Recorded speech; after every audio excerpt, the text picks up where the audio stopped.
یہ بات نہیں ہے کہ جی ہمارے دنیا کے کام بڑے، ہم گناہوں سے کیسے بچیں؟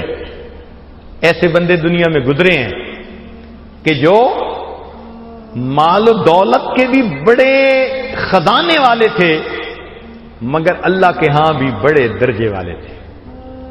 ایک واقعہ سن لیجئے،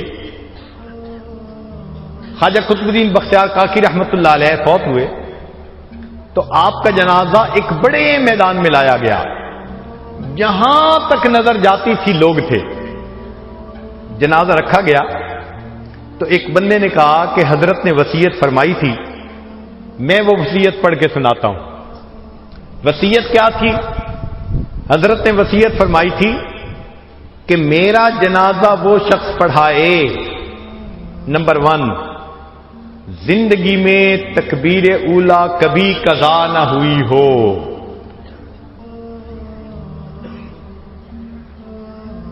اس کی زندگی میں تہجد کی نماز بھی کبھی قضا نہ ہوئی ہو، دوسری شرط، اور تیسری شرط اتنا عبادت گزار کہ عصر کی سنتیں جو غیر مؤکدہ ہیں وہ بھی کبھی نہ چھوڑی ہوں،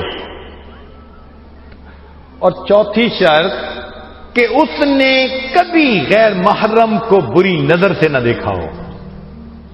4 خوبیاں جس میں ہوں وہ میرا جنازہ پڑھائے۔ جب اعلان کیا گیا تو مجمع کو تو سانپ سونگھ گیا۔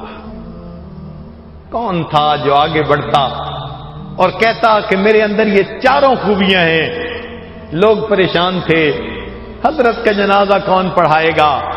کچھ دیر کے بعد ایک آدمی مجمع سے اٹھا، رو رہا تھا، آگے بڑھا، حضرت کے جنازے کے قریب پہنچا، کپڑا کفن کا ہٹایا اور حضرت سے کہا کہ حضرت آپ تو فوت ہو گئے، مجھے آپ نے رسوا کر دیا۔ آپ خود تو فوت ہو گئے، مجھے آپ نے رسوا کر دیا، میرا راز آپ نے کھول دیا۔ پھر اس نے مجمع کے سامنے اللہ کو حاضر ناظر جان کر قسم اٹھائی، میرے اندر یہ 4 خوبیاں موجود ہیں۔ اس شخص نے نماز جنازہ پڑھائی، لوگوں نے دیکھا یہ وقت کا بادشاہ التمش تھا۔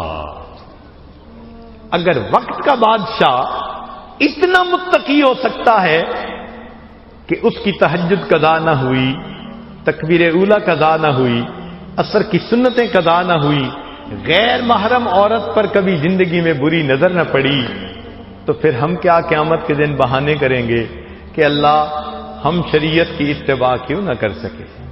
آج وقت ہے نیکی تقوی کی زندگی کو اختیار کر لیں۔ گناہوں کا بخشوانا آج بڑا آسان ہے، آنکھ سے ایک آنسو گرے گا، پورے کے پورے گناہوں کو دھو کے دھلا جائے گا۔